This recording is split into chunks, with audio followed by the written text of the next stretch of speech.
So, Brian, we are here. Our journey has apparently been completed, and it seems like it's not even close to actually being completed. What a frustrating, interesting, weird TV show. I want to hear your thoughts. What are you thinking? I can't really define it. And before we got on the mics, I was looking at the Reddit, which has only like 350 some people, a loud and proud community, those right. Beacon 23ers. But they were all just like, I can't define the show into anything. I don't really like get it. Would reading the short stories give me more context? I feel like I'm missing something. I will say, I think you have to evaluate this in the context of it did get greenlit for a season 2, and this is very much a finale that's like, hey, come for the real answers next season. So I don't know. There's a lot to like about this show. It's well acted. The special effects are surprisingly good for a new streaming platform, but I kind of have to agree with what I saw from the community. I don't really 100% get it. I think Lena Headey is her star power is probably what is keeping people coming back. Yeah. I don't think anybody has anything bad to say about it, but this finale we got no answers, so it wasn't very satisfying, and they didn't even give us like a little morsel to tide us over. It was, and I mean the absolute final scene, you know, the big reveal, Aster is bleeding out. It's like that's the biggest question of them all. What's going to happen with that? So yeah, it just wasn't very satisfying. Yeah, so if this show wasn't greenlit for season 2 and already filmed for season 2, I would say I would never tell anybody to ever watch it. And in a vacuum, I would never tell anybody to watch this season because you don't get anything from it. You don't get any answers. Yep. You can watch it and say, okay, this is a fun watch if you want. But what I'm saying is, it's the total opposite of what I said about Silo when Silo was coming, and I'm not going to spoil anything because I know you'll eventually be watching it. But the big thing about Silo was there were so many questions, so many mysteries, so many theories, and you felt confident that even though there's so much left unanswered, they gave you enough answers at the end of season 1 where you were like, okay, I get it. Like I got something where I feel good about this. This did not do this at all for us. I mean, I love Lena Headey. I love all the actors. I thought all the actors did great. I mean, we had a little cameo from Robin from The Boys, if you recognized her. Is that Saldana? Yeah. A very different character. Yes. But the acting was good. The story, we were giving props to the individual episode stories, like we've been saying this entire season. The individual episodes in a vacuum, for the most part, as like their own stories, were pretty good, but they just added more questions, and so did this finale. And I wonder if MGM Plus is going to do something unprecedented or a little weird here, where it's greenlit, it's filmed, maybe you drop it way quicker than a normal streaming service would drop a season 2. That would be cool. I thought I saw that it had a release date that was like kind of early-ish to mid-2024, which would be awesome. This is the first I'm hearing that it's already filmed season 2, but that would make sense. And given the nature of this season, our biggest complaints are there is no resolution. Yeah, do it like how, I don't know, Netflix has done some of their Stranger Things season drops, like the first half of a season, second half of the season, and this would be a season 1, season 2 sort of deal, but the same concept there. Yeah. I can also kind of see like they are planting some seeds of like universe building, if you will. Like they keep talking about the colonization and people are really unhappy in the colonies, and like there's got to be more going on to the column and what's going on there. QTA, we really know nothing about them other than they're this evil, quote, evil tech corporation headed by Milan. And it was very good to see Milan again, or the AI Milan, because he's one of the best characters keeping me coming back for more in that whole storyline. But yeah, it's just a lot of questions, Jimmy. Lots of questions. It is. I want to give props to CinemaFiend227 on Instagram. They're the one that DM'd us, and let us know that it's been shot, and then it's been all over Twitter in the last couple days that it was greenlit, which, great news. We've said it a million times. Lena Headey signed on for the show. She must have saw the script and said, let's go. So I'm not putting it down or anything. It's just very tough as a podcaster, as a person who is very into what they're watching, to just put their time into a full season of television and then really not get anything. I mean, I thought that episode 6, giving us the reveal with Parson being Aster, was going to be the start of all these questions getting answered for us. And really, 7 and 8 just went like, whoop, let's just start adding some more questions. You know, it's just very, very, very frustrating. I would agree with that. I'm sorry, I was kind of Googling in the background. A quick Google search did say April 2024 is when Season 2 will be dropping, so it does seem like a quick release. That's good then. So 4 months, agree. I'm all right. I can wait 4 months. Absolutely, and we'll be here to cover it. We will be. We will be. We'll be here to let you know if these answers are satisfying enough to wait 4 months. I mean, that's really good to hear, because if it was a year or more, whew, I would not be down with that. Yeah. So, how do we want to tackle this? We were saying we might not want to go, like, chronologically. Do you have any way you want to, like, approach this thing? Or just kind of talk about how it goes down? Yeah, I think that just going through these 2 episodes, just talking about how we feel about certain things is fine, just because a lot happens, but not a lot. It's a weird combination of you're in the Beacon this entire time, and like we said, there's not a lot of answers being given, so there's things we could talk about per character maybe. So yeah, I guess we could just start from, all right, we got some introductions to, again, some new characters. Okay, we have another weirdo who part of his body can interact with tech, where you weren't podcasting with me when the wreckers came in episode 2, but the guy had like the cord coming out of his body that hooked up into the beacon. Similar thing, yeah. What were your guys' thoughts on him? Because it's similar technology. Right. I like when I first saw him, I was like, oh, he's an alien. But then we know that there's not aliens. There's no such thing as aliens right now. So I think it was just another piece of tech somehow that's been created. I don't know if they gave us some answers to that, and I'm letting it be clouded just because I have so many questions about everything else. But yeah, well, they did say that he kind of made himself this way. He almost apologized to Saldana. He's like, I'm sorry I had to do this. She's like, no, I understand. So I think, yeah, it's just an interface that kind of allows them to hook up directly to technology, specifically AI technology, and kind of manipulate it to their whim. He also like uploaded all of the information, so maybe it's, I don't know, it's a cybernetic enhancement, I guess. Yeah, and it obviously hurts, because if you go on the subtitles, besides the fact that you can see that the person finishes in pain, you can see in the subtitles it says in pain every other word he's saying, and that makes sense as to why he became quote unquote a junkie, as Halen and whoever else calls him. But we get introduced to them, and we got our boy back. Kier's back.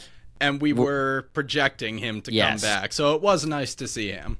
So yeah, he had a nice little glow up. We're glad he's back. We were hoping that these characters from the earlier episodes would be brought back into the season, and yes, Aleph was back, and Kier's back, and the son, the kid, is not back. We guessed he may come back, but there's plenty of time for that if there's a season 2. The one who was time. Yeah, the one who was in episode 2. So I like that Kier was back. The 3 of them show up on the ship, and he's coming in like all-knowing. We met the Messiah. Here's Aster, the Messiah. Yeah. He thinks he's seeing a celebrity, pretty much. He's been waiting to see Aster, waiting to meet her forever. Absolutely, but kind of the context of this scene is we get the reveal. It opens episode 7. Solomon is the one that took away all of Bart's memories, and we find out that he is unable to access anything before Solomon. That was a great reveal. I will say that reveal. So I guess that is an answer, because last episode I was like, why is he so ride or die? And I think that was a very satisfactory answer. It was. Maybe it's just because it's very early in episode 7. We're talking shit when we probably shouldn't talk full shit, but the overarching theme and mystery has not given you anything, but there has been some answers given. Absolutely. And just going back to broad strokes about the episode, and the series as a whole, even season 1, I have always liked how they portray AI, and that continued in these 2 episodes. The entire kind of downfall of Bart understanding his place as an AI and his eventual, death by suicide. It was very giving this AI a very human feel, and it was much appreciated. Yes, it was very interesting. So the fact that we got that answer for Solomon was really cool. So Solomon, bad dude. He deletes our boy. Now, this is exactly why we were wondering what the changes in Bart were. Why, all of a sudden, does he just hate Helen, love Solomon, not rational anymore? When we saw the prior versions of Bart were pretty rational and thinking for himself, and whether you want to say making the right decisions or not, especially when it comes to Milan and killing him and things like that. But at least he seemed quote-unquote rational. We couldn't figure out why he hated Helen and loved Solomon so much. So that reveal was great. He had his entire memory erased, and that answers another question as to why he didn't recognize Aster or any of that kind of stuff. I mean, as an AI, you don't know exactly how it works, but, I mean, Aster doesn't look like young Parsum, so maybe that could have been the answer. But, they can, process data and analyze the person and stuff. He would have recognized. An AI would have known this is an answer for that. It fills in that blank. I do also want to say that in that Solomon flashback, we do get confirmation that Farouk was caught by the authorities. So Aster's father, he was not caught with, obviously, Aster / Parsum or the mother Grisha. Right. And later, Aster says something to Halen like, I'm never going to be that person that says don't go. Yes. My mother couldn't make me say it, and neither can you. So those are really the only time her parents come up this episode. Dad got caught. Mama left. Yes.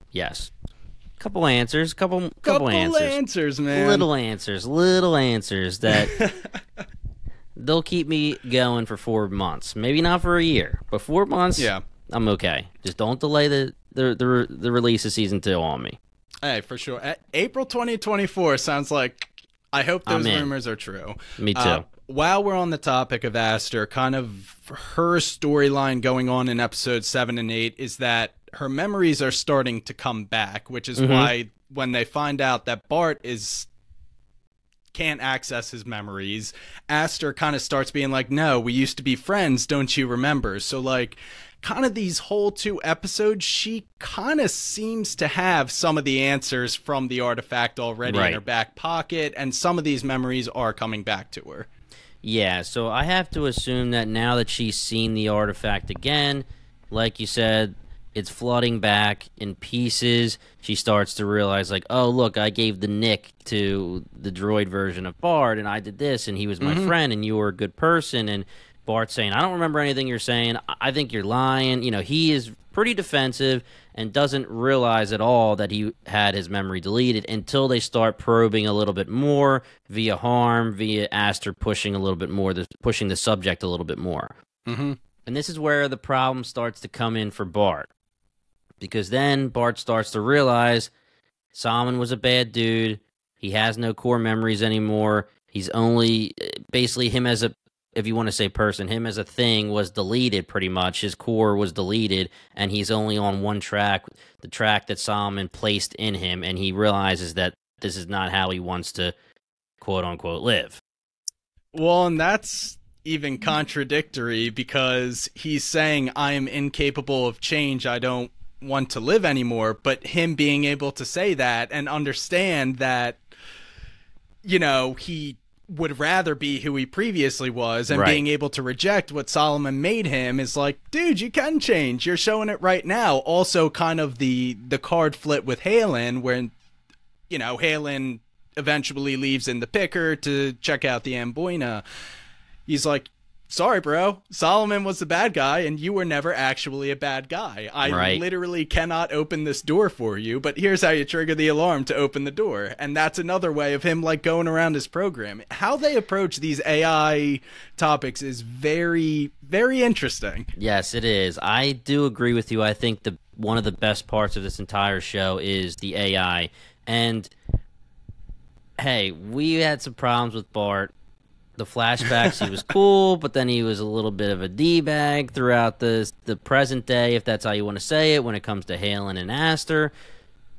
But I got a little bit of feels when he said, like, we could have been good friends as Halen's leaving. I mean, it was a shame, you know. I think that especially when you have the episode with Bart and young Parsum and all the episodes where he seems like he's that evolved AI that is more than just, like, Harm herself throughout this episode kind of admits, like, hey, I'm loyal to you, Aster, you're my girl, but there's certain things that I'm just not going to do. But we know that Bart somehow transcended that and was making his own decisions. And, you know, he loved Sophie. He loved Parsum. He decided to kill Olive. You know, he was different, and I don't know if he's gone forever, but that's a shame. I mean, it's funny how this 180 happened, because I really thought he was a bad guy, and then I feel bad that he's gone now. Absolutely. I mean, I guess now that we know the full story, he was always either a good guy or a victim to Solomon's devious actions. I also want to say that Farouk, so the father, was the one that ratted out on Bart because Solomon said, oh, I heard that you were abetting them. The dad, you know, sung that tale, as Littlefinger would say. Yes. The little birds. Yes, the little birds. The other thing I wanted to say is that Harmony has also exhibited signs of being able to circumvent her authority of Aleph when she kind of let Finch and Saldana go. Yes. I guess that's in episode 8, but Harmony, most likely because of her brief exposure to Bart, is learning on her own and kind of showing those same signs.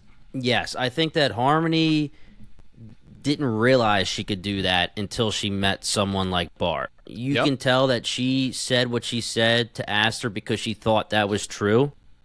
But if push came to shove, she probably would have, if transcend is the right word, like, evolved and went with her girl instead of Olive, even though she thought it wouldn't be possible. Yeah, for sure. And I guess they make that decision for her when they make the deal with Olive. You know, Harmony going in is part of their deal, so it never really came to that. But I agree. I think she would, given what we know about the character, side with Aster in that situation.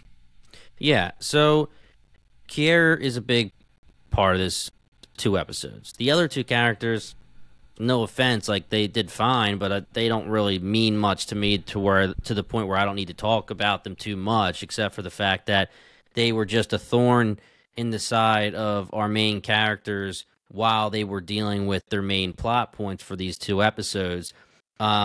Is there anything specific about the 2 of them that you wanted to talk about? Obviously, we'll talk about Kier, but just his 2 sidekicks. No, I think I talked about Finch's thing is kind of the interesting thing that I had some questions about. No,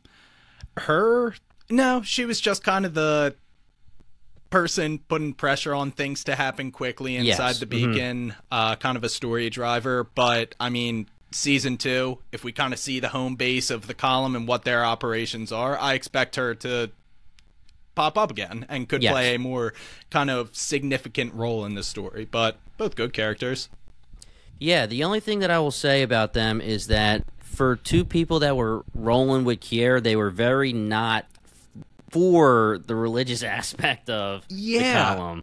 I had a question of what you thought the chain of command was, because it seemed like Saldana did have authority over Kier, even though Kier was wearing the robes and stuff, which I immediately was like, oh, he's the boss here. He's got the white robes on. It's almost like he was a preacher of the column or something, because he was saying like I'm not a violent man, but don't push me and things like that. Like it seems like maybe he has authority as the religious portion of the column, but he's not actually someone like Saldana or Finch that militaristically, if that's a good way of saying No, I'm with is higher up or so. I But would yeah, agree. No, I that mean, when sounds he about was right. telling her what to do, she seemed like, yeah, right. And she also said, you're not listening to me. So yeah, they were butting heads a lot. And you could tell she was hesitant to really like push the subject, like to hurt him or anything. Again, like maybe because he's the religious person from the column. But I was very surprised that he shows up like he's the main guy. These two don't really seem to be following the quasi-religion, as Harm would call it, that, Kier was. Kier was there for one purpose, and he would have risked his life to see that he was there to get what Aster had to say from the artifact. The other two, I don't know what they really cared about. Well, they cared about the column, I think, to contend with that, because when they got the orders, when Olive's mothership showed up, they got orders, make a bomb and blow up Olive. That is priority number one now. The artifact can take a back seat because clearly, the column, he is their main antagonist, and they were kind of like, okay, we're willing to die for this cause. Also, to Saldana's credit, she never said, no, that stuff's completely stupid, I don't believe in it. Although she kind of said, I don't believe in it. She was just like, I'll give you an hour, then I'm putting a gun to her head and I'll get answers. So she was still interested in the answers, but I'm fully with you. They weren't buying in to the faith as much as Kier. Yeah. So Kier was interesting because, I mean, if you want to bring up the end, I did not see his ending coming. It seemed like he was getting exactly what he wanted, but then he So, I mean, Kier's whole thing is he's anti-AI, I think. He would rather it stay shrouded in mystery than Olive be the one to obtain that information first. The information being whatever the artifact has to say. So he would rather kill Aster and start from square nothing rather than Olive get the answer and then probably eventually him. That makes sense. So it 100% made sense to me, but I wasn't expecting it for sure. Okay, so, all right, that makes sense. So if Aster and Halen decided to go in, he would have been down. But the fact that they made the deal with Olive is what made him turn on them. That's correct. Okay. That's what I believe. Sense. And that's going back to kind of the original flashback in episode 6 with Kier. He had that rant that was just like, nah, man, AI's the problem. We keep advancing, and, where's it getting us? We're not human anymore or whatever. Right. I think he believes this secret is going to save humanity and the best parts of humanity from his perspective. And if that secret falls to the AI hands, he thinks the AI is the enemy. So we can't let that happen. Yeah, okay. I'm down with that. I like that. So, we don't have to get to that very, very end yet. But a lot of the stuff that he's dealing with throughout this episode is, first of all, he's trying to help Bart get his memories back, trying to convince Bart that he does have memories, that they know each other. Bart, he actually does a really cool ruse where he gets into Aster's notes and kind of, whether it's fake or not, he does calculate some kind of spot where he thinks the next one is going to be, which is awesome. It was really cool, and it blew Aster's mind, and it worked. And then he admits to Harm, yeah, I kind of lied. I actually don't have any memories, which was another sad moment for the episode because, again, we were hoping he was going to be able to come back. I would have liked to see that Bart back to talk to Aster. Who knows if there's any way to recover him, if we'll see him ever again, but I don't know. But anyway, Kier, after that, he's basically just trying to buy time for Aster. He sees the artifact a few times. He sees Aster interact. He thinks she's getting closer and closer and closer.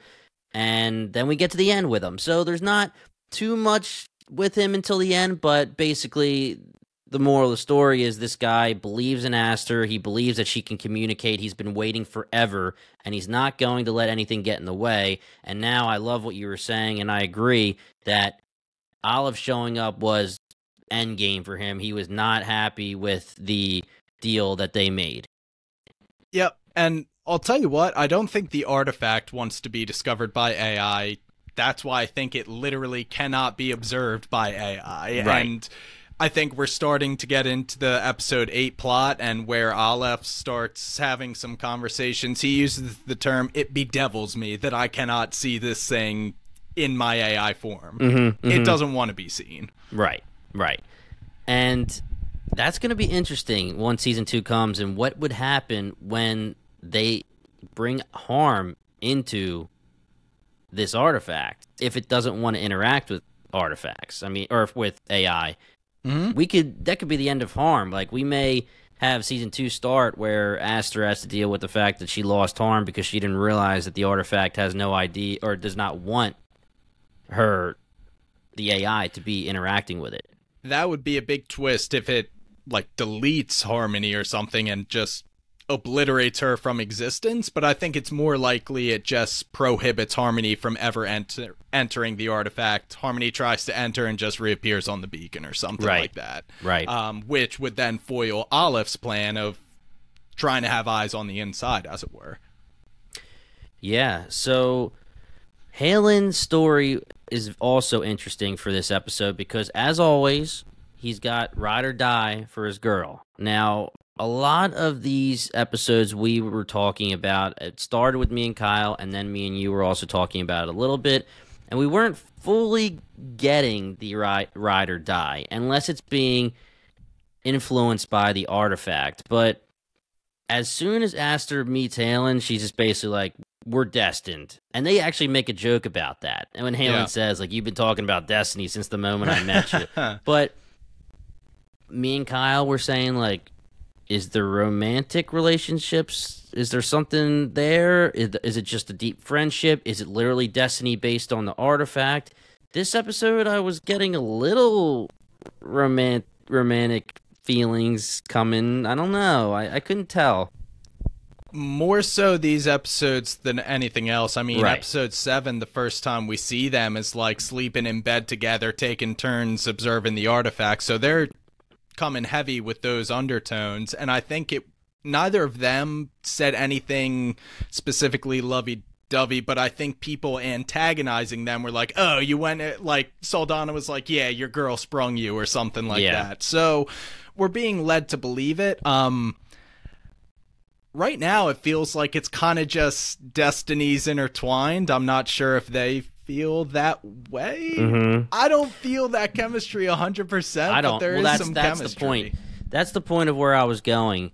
This entire season, I don't know if I necessarily bought their chemistry, and not the chemistry with the two actors together on screen. I thought they were great, but my chemistry is the ride or die, unless the answer is going to be that the artifact actually was influencing their chemistry. Because these two are strangers, and all of a sudden they're just like, oh, no matter what, I got your back. And I know they've been through a lot by episode 8, but still. I think, number one, there is probably a lot of time off camera of bonding. They're just alone on a beacon, so they can only show so much. But I completely agree. And for me, it's unbelievable because it seems like Halen took such a heel turn. Like, he was actively an antagonist in the first 4 or so episodes, and now they're just thick as thieves. I agree. It's bizarre. It hasn't been the entire season. If I'm being honest, the first 4 episodes feel like they could have been an entirely different series, and now this, like, second half of this season is so just different. The storylines around the artifact are different. They used to just be like a geologist collecting space rocks, and now it's like a sentient rock thing. It's a very different season, but so is their chemistry. And now that you're saying that too, I just don't get they totally stopped, and I get that the relics are now the artifacts, so they're different, but they totally stopped Halen's hallucinations, the whole thing with the rock talking to him in the New York accent, all that kind of stuff. They didn't even bring up the fact that his brain is different again. It just seems like really fully understand where they're going unless they basically just want to explain to us that now it's the artifact that got what it wanted, so it's not going to make Halen hallucinate anymore. Well, Aster kind of alludes to Halen as special in some capacity when she's talking to Olive. I forget exactly what she says, but it's like, I've already seen Halen in there, like he's unique Right.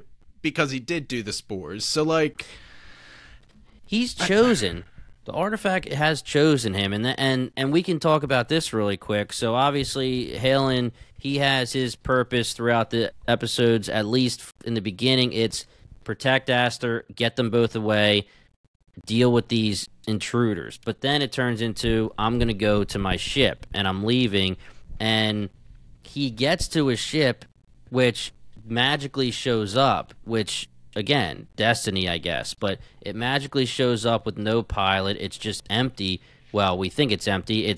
It's a dead Solomon in there, which we would assume has to be in there. But he gets in there, he finds the rock, releases the last rock, and then kills all the cutters. So he has a purpose. The question is, was he influenced that entire time by the artifact, his motions?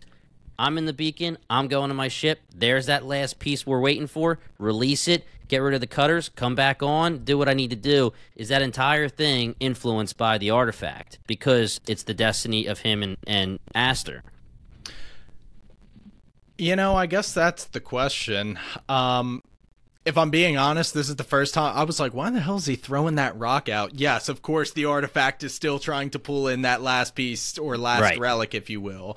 I want to say no, he wasn't completely under its influence for that whole time. He was showing signs of just being the real Halen. I think the artifact influenced him as much as it needed to just to get him to the beacon. And now he was there when it was able to bring the Amboina back, so he was able to serve that purpose. Okay.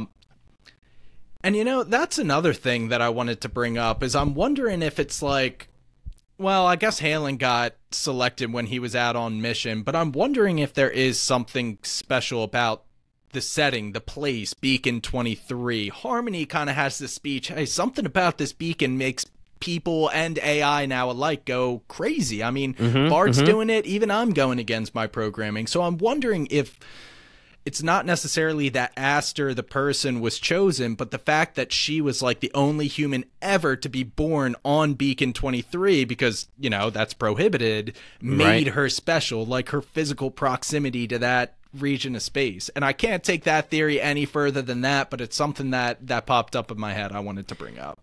Okay, I really like that, because as far as we know, the artifact isn't anywhere else. Aleph, when he was Milan, only found the research from Avalon, and as far as he knew, he had to go to Beacon 23 to research it further. So again, as far as we know, the artifact only is around this part of space. So the fact that the artifact is always around that beacon, we've been talking about it even in episode 6. As we get these flashbacks, it influenced every single person in a certain way, except Grisha.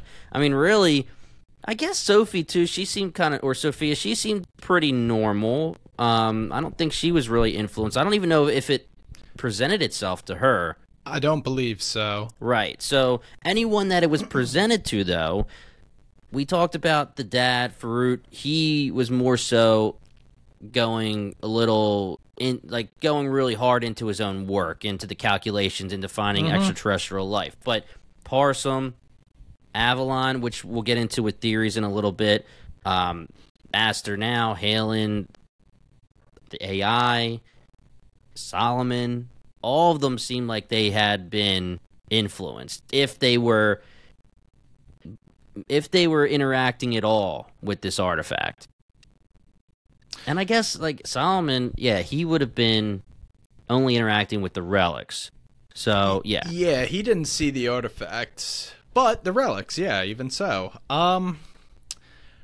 Yeah, I don't know. I think that's really as far actually, I want to say, I think Sophia, she's at the beacon when there's still the relics, but she doesn't have any on board, I don't think. I think she's aware that they exist because Bart told her, because When Milan comes in, she says, like, oh, that's what you want to talk about. I have some of the answers you need if you just ask nicely. But I don't think she has any of the relics on board, because it's Solomon that goes out and gets them and brings them on board.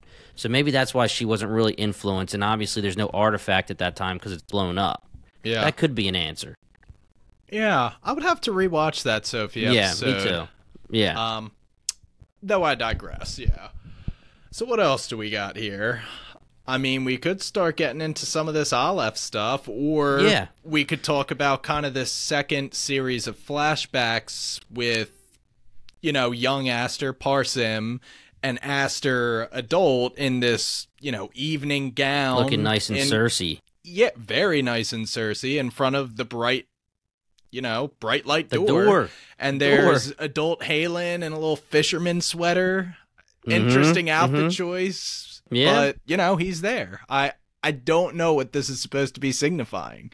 We finally have Parsim talk, which we talked about how she was really only saying no and saying whatever the gibberish was.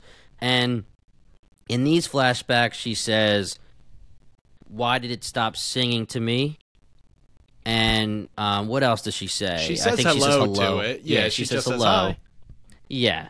So these obviously are flashbacks, but they're also being intertwined with maybe what Aleph was saying when he was saying that Milan was figuring out that it was his past, his present, and his future. So maybe it was some kind of mixture, because obviously Parsim's past had nothing to do with Aster in the future, and Halen. Is it symbolism? Is it showing her something? It was interesting that Aster does say to Kier, I don't know how to explain what it's saying to me. It's kind of like it's just you have to know, like you wake up from a dream and you understand what you dreamed, but then it's kind of gone. And that's where she sees Halen, so that's how she knows Halen's a part of it. Yep. Even though she felt it before, now she knows because she's seeing him. But it's interesting that it was intertwining her past with the kid with Halen and adult Aster. No, I like that. I'm glad you brought up Aleph saying, you know, it's his past, present, and future, because that kind of brought it full circle. I completely agree. I think that's just symbolism to show what Aster has been trying to kind of put words to the phenomenon. This is how it's presenting to me. I can't really explain it, but it's showing me something. I think this is just their best guess of what Aster is seeing here. Yeah. I would like if we saw in this episode Halen seeing something from the artifact. Maybe we'll get that. We've seen him hallucinating in general. Yeah. But I would like it to see more I would have liked there to be a scene where it seemed more like I'm looking into the artifact and I'm having a similar vision as to what Aster is, where he kind of fully buys in, because it is hilarious how in episode 8 towards the end he's like, nah, we can get out of here. And he's like, all right, you know what? Let's go into the artifact. He literally just seems like he changes at any moment. And it's supposed to show us he trusts Aster and the ride or die. But if he would have seen a vision and been like, all right, I'm in, I get it, that would have been a little bit better for me. Well, maybe it comes down to the different ways that they were affected. I mean, he only just got the spores, and we have been saying that Halen's definitely been chosen. Maybe he was just the human around when it shot out spores, and it, you know, Aster is like the key that it wants to commune with and like make moves with. Maybe it just needed another body to help her along the way, because we do know that he was on the beacon for a while before Aster showed up, you know, making moves on the artifact's behalf. Yeah, so let's talk about Aleph. I mean, there isn't really too much more to talk about. We kind of got a lot of the fine points, and we can talk some theories and stuff and what we feel about for season 2. But Aleph was awesome. I love this actor. I think he's great. I loved him when he was Milan. I loved him when he turned into the AI version. And I loved how, I mean, give MGM Plus the props. I mean, the mothership looked cool as shit. I love the AI when they appear and disappear, the noise, the sound effect. It just is really, really cool. Him showing up, he just seems like the big dog. We guessed that he would be the quote-unquote big bad. And interesting choice to like give him the long hair, and he looks different. Obviously, he's been around for a long time. Didn't really know the AI version of him could age or grow hair or whatever, but I guess it's his own choice. I mean, he can do whatever he wants to himself. I think that's up to our interpretation. Is the AI actually aging like that, or it's probably just him giving the human illusion that he is aging, even though he is indeed an AI and will never age. And it was just so cool. We guessed it where, yes, he created Harm, he created Bart, but he turned himself into an AI. But even though he said he wants everyone to be God and equal, he's above. He is the ultimate AI, exactly how they explained him. He is everywhere all at once. But it was interesting that they said, you could have brought a copy, you could have brought anybody onto the ship, but you yourself, you brought your mothership and you to this beacon. What the hell is the reason for it? It's got to be important. So that was very smart on Aster's side, and that's I believe not really that was Halen that actually brought that got up. that? Yeah. Okay. No, yeah. and he was like, you look sloppy and you look desperate, and you should be neither of those things. And that's how we knew, at the end of the day, Aster is the trump all card. Like, you can't duplicate whatever she's got going on. And you have to wonder if there's maybe chosen ones throughout eras in time, like Avalon was originally the chosen one, and she did go into the artifact, and then she's gone. So now we go into time passes, and a child is born, and now it's Aster. I'm not sure if that's true, but I mean, it's interesting to think about because Avalon no longer exists, and we have to assume she may come back. We may see her. If we go into the artifact, we may see what is on the other side. I fully expect to see Avalon again. I'd be disappointed if we don't. Yes. So Olive was great in this episode. Him having that mothership. So are we to assume that if Saldana and Finch they blew up the beacon and blew up the mothership, they actually destroy Olive? Well, I mean, Halen does say, like, he says, you brought yourself, it's right above me at my back door. What's the deal? You don't have to do that, and you did. Yeah, I mean, that's kind of how they framed it, I would say. I guess an AI that powerful would need, I don't know, a big computational, like, base to kind of operate out of, but I find it hard to believe that something like that would ever truly be just like gone out of existence. There would always be some sort of backup, but that was big freaking shit, man. It was cool. It was ominous as hell. Cool. It was cool to see. I mean, I'll reiterate again. I loved all of the CGI and graphics and everything for this season. The QTA ships, the cutters, looked great too when they were flying in.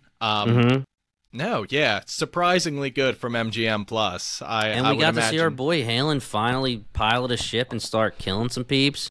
Yeah, that was nice too. Took them both out. I mean, honestly, I don't think there's too much more to talk about except for obviously the big ending where we think a deal is brokered.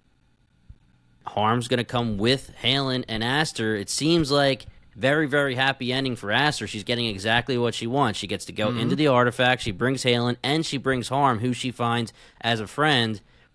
And then all of a sudden, Kier shows up, thinks she's having a little conversation with him, saying, I will speak it to whoever needs to be spoken to. And she does say AI, which I guess she doesn't really know him well, and you have to wonder, she knows the column, and you have to wonder if he was fully against AI outwardly from the column, but she does say, I will communicate it to humans, AI, and it's kind of like a ...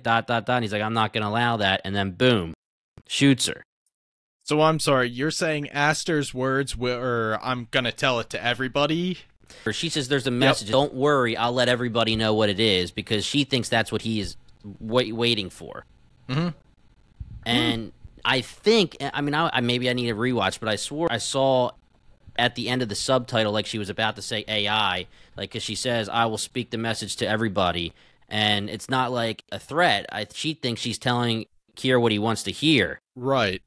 Interesting. Well, I already gave my theory on the whole thing. I think that's what Kier is afraid of. He cannot let whatever this information is go to AI. So I think that's consistent with what I'm thinking. Yeah, so she gets shot, she's bleeding out, but then we see pretty much the artifact in her eyes, and we get a vision. And the vision, again, is the vision she was seeing earlier. We're back to Halen, we're back to Cersei Lannister, and that's the end, right? There's nothing else. Was there any other thing in the vision that I missed? She, like, Parsum walks over and actually holds her hand, and then I think looks up and says, "What is your message?" So, I mean... And that's the end, yeah. Maybe Cersei is supposed to be, like, the manifestation of the artifact, because she seemed to be speaking directly to it. But, yeah, this is like penultimate episode cliffhanger sort of stuff. There should be one more episode to be like, and this is what's behind the bright light door. I wish that we had direct communication with MGM Plus, because if I could ask them, I would hope that their answer would be, hey, listen, we shot season 2, it's greenlit, it's coming out in 4 months, it's not the same as we didn't even shoot it yet, and you have to even wait. Usually, you don't even get a green light until after the season ends, and there's some time in between, like Yellow Jackets and other shows like that. They don't, well, I think Yellow Jackets is a little bit different, but a lot of shows don't get the green light right away, and you get that kind of anxiety as a watcher, a viewer, and even the actors and the writers. So to know that there's a green light and it's already shot, I feel a little bit better, but it is a little crazy. I mean, the entire season is setting up what the hell is going on this beacon? What's up with this artifact? I mean, what the hell is even an artifact? I mean, we don't know anything. There's nothing that we're giving. The only thing that I wanted to ask you, one of the scenes where we get the big message, and one of the first time we're seeing her visions, we get like the robot bullseye from the beacon going into her eye, and then fading out and zooming in and out with it. Is that supposed to just be cool cinematography, or are we supposed to think that this is maybe some kind of AI itself? Well, I mean, the only place I can go with this information is you look at what happened with Aleph when he transcended and became the quantum AI. That's kind of how it went down. He died. He was like, no, flip the switch, do it now. And then he was, quote, reborn as this AI. That could have been kind of a, nudge, nudge, wink, wink, that maybe she is... something similar is happening with her. And oh, by the way, there is recently a vacant AI seat on Beacon 23 that she could fill, which would be absolutely crazy. That would be crazy. I can only take that so far, though. That seems like a pretty tinfoily theory, but I really don't know. You're absolutely right. There was imagery of the beacon in her eye that kind of faded into the artifact. So maybe it's similar but different because of the artifact's influence. We'll just have to wait and see. Another question, Jimmy. It is another question. And as Aster is bleeding out, Halen is screaming for harm.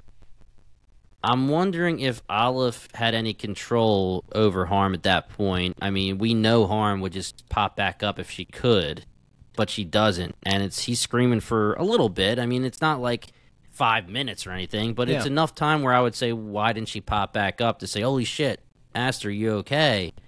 I'm wondering if we'll find out that she's being tied by Aleph after those two leave together. Nothing really crazy for you to comment on, but I just wanted to talk about it really quick.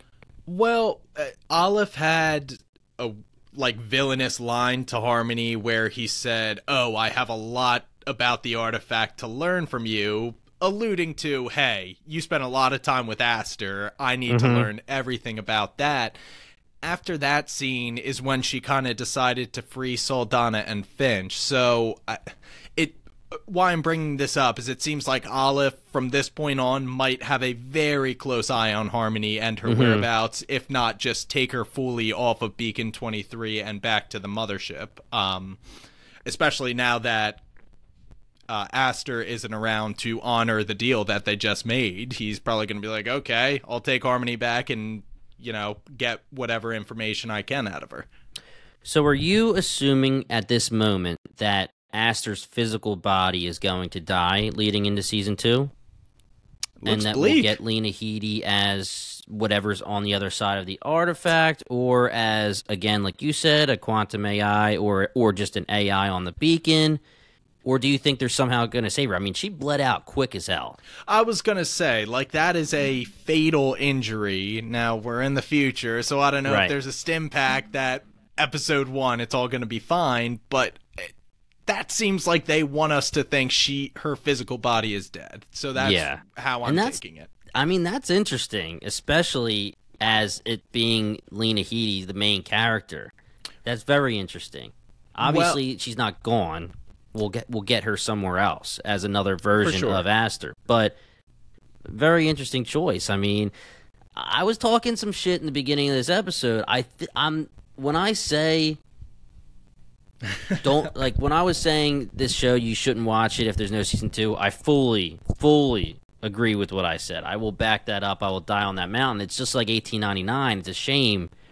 But if you don't get answers, why even watch? But it's a lot of stuff, interesting stuff to talk about. It is an interesting show. I wouldn't go that far as to say I would never recommend it, because I've been saying it on my 3 episodes. It's a very interesting commentary on the AI. But no, this is not a self-contained start, middle, and end satisfactory season of television. There are some story arcs that last about a season, and you go on to the next one and it's a new thing. This is not one of those things. So you don't get satisfying answers, as we have been beating that horse this entire recording, but there is a lot to like here. And we could look back in hindsight 2 seasons down the road and be like, you know what? It was a slow burn in the beginning, but wow, they set up a really great universe in those first 8 episodes. And, now we're in a much better place. I mean, the sky's the limit, and you can do whatever you want with this. I mean, go into the artifact, and it's a whole nother world. Go and expand the world that we already started to know this season. There's just a million ways it can go, and like you said, depending on what their plan is for this story, 2, 3, 4, 5, 6 seasons, whatever it is, I mean, they have so much to work with, and they can just go. I have a feeling that I might read the books quickly, since they're short stories, before we talk to Hugh, just because I want to be able to say, damn, that's pretty different. Or like, oh, that was cool. Like, I saw that, and I feel like that would be okay, just because he said it's so different, and I don't think it would really give us any spoilers. I'm going to do a little research before I actually pull the trigger on that, but yeah. I mean, I have a feeling we won't talk to Hugh until a little bit later, just because it's obviously the holidays, and who knows when he's available. So I'll have a little bit of time to maybe read if it seems like it's a good idea, based on a little bit of research that I'll do after this. Cool. Yeah. I like that idea. Anything else? I mean, any theories about what you'll see in the artifact? I mean, I don't really have anything. Yeah, it could be anything. I mean, maybe you go into the artifact and it's the Game of Thrones world. Maybe it's Westeros, man. We see Cersei Lannister. She turned into Cersei, and it's just season 1 of Game of Thrones or something. The only thing is, I think here, either this episode or maybe episode 6 said, I know the artifact has presented itself in this reality. Or do you remember him saying, like, it's phasing in and out of reality? So it could be like a multiverse thing. It's going to a different reality, which could get us into another OA Aster territory or something like that. Yeah, another Aster. Like, it could be Lena Headey's back, but not the version we just met in season 1. Yeah, so it's, I mean, everybody keeps saying it was there and then it vanished. Nothing can just vanish. There's always a trace. So that would kind of be consistent. It's maybe just that tunnel to a different universe or a different reality, which, multiverses are hot right now, man. Yeah, everybody wants to do multiverses. For worse. I mean, it's space rocks, dude. They surprised us with a lot of stuff already. I can't even begin to imagine what's through that door. Dude, I will say, in the one scene where I guess it's technically Harm. Is it Harm or Bart that starts blasting the music to get the two to be distracted? And then, I saw in the subtitles like rock music is playing, and I was like, Mhm. is this gonna be some kind of like weird joke thing where where the rocks like it's rock music? I'm like, oh god, where are we going here? No, it that could would be anything. bad. I'm not surprised about anything now with the show. I would agree, man. I Yeah. think that's all I got. Me too. All right, guys, we had a blast covering this. We had one host for 4 eps. We had another host for the second half of the season. I had a blast with both of you guys. All of our people on Discord who hit us up. We've been having a blast talking to you. Hopefully 4 months we'll be back. So this was 8 episodes. Again, interesting, frustrating at times, cool. There's a lot of adjectives for this show. And we can't wait to get some answers. We're going to talk to Hugh, see what he can give us. If you're a fan of Silo, we're going to start probing, trying to get some Season 2 Silo stuff too, because similarly, Silo was already being shot and is pretty much done, and it only was paused for a little bit by the strike. So Silo Season 2 should be coming pretty soon as well. So stay tuned for our interview with Hugh. Brian, I know you have to get watching, man. I was just gonna say that's got to be my homework. You'll read the Beacon 23 short stories. I gotta watch season 1 of Silo, but you guys have been raving about it. Unlike this show. Yeah, I'm excited to hear. I'll be texting with you about that. And I mean, hey, this show we didn't really text too much, but you texted me last night, and I was like, oh, okay, when you said there's the cliffhanger. So. Well, it was a weird one because I didn't get the first half of this season with you guys. Which is a rarity when you're on this podcast. I got to binge like the first half, and then thank God I did, because it really picks up from episode to episode. Yeah, man. I mean, there's a lot of questions I want the answers to. There is stuff to talk about, but they're just not giving us the answers. I know. I mean, I will say this is a good binge show. Once season 2 comes out, I will be telling hopefully, maybe I'll wait till we get a little bit of season 2 to make sure it's worth it. But I will be telling people, if we get answers in season 2 and season 2 is good, binge this show. Get it on Amazon. It's like, if you go on Amazon, I think the first episode's free, or you could do like $5 a month to add MGM Plus to it, or you can just get MGM Plus if you have like Comcast or Verizon. It's a good binge show because of the slow burn. So if season 2 ends up being good and it gives us the answers that we're hoping for, it'll be a fun binge. And I might have to re-binge going into season 2 because it was slow ep to ep, week to week. But I liked talking to you about the binge aspect of the first couple episodes that you got to do. So, I think there is rewatch value for this, especially the first half of this season, now that we have the information of Bart and Solomon and what actually happened there. That kind of explains all of Bart's behavior the first 4 episodes or so. Very true. Yeah.